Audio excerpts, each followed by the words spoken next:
మీరు ఎప్పుడైనా చూడండి, అన్ని శివలింగాల మీద ఉండదు అలాగా. మీరు కొన్ని కొన్ని శివాలయాల్లోకి వెళ్ళినప్పుడు శివలింగం దగ్గరికి వెళితే దాని మీద కొన్ని గీతలు ఉంటాయి ఇలాగా. అదేమిటో తెలుసా గీత? అలా గీత ఎందుకు ఉంటుందో తెలుసా ఎవరికైనా? అలా గీత ఉంటే దాన్ని బ్రహ్మసూత్రము అని పిలుస్తారు. అలా గీత ఉంది అంటే నీ అదృష్టం పండి నువ్వు అక్కడికి వెళ్ళావని గుర్తు. 1000 మాటలు ఓ శివాలయంలోకి వెడితే నీకు ఎంత ఫలితమో, అలా గీతలు ఉన్నటువంటి శివలింగం ఉన్న గుళ్ళోకి వెడితే అంత ఫలితం. విశేషమైన ఆరాధనీయమో అని గుర్తు. ఎందుకంటే నీ జన్మ పడ్డి అక్కడికి వచ్చావని గుర్తు.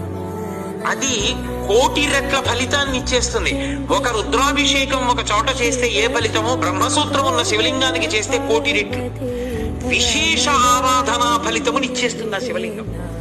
అలా ఇవ్వగలిగిన శివలింగం అని గుర్తు చెప్పడానికి వచ్చిన వాళ్ళకి బ్రహ్మసూత్రం ఉంటుంది దాని మీద.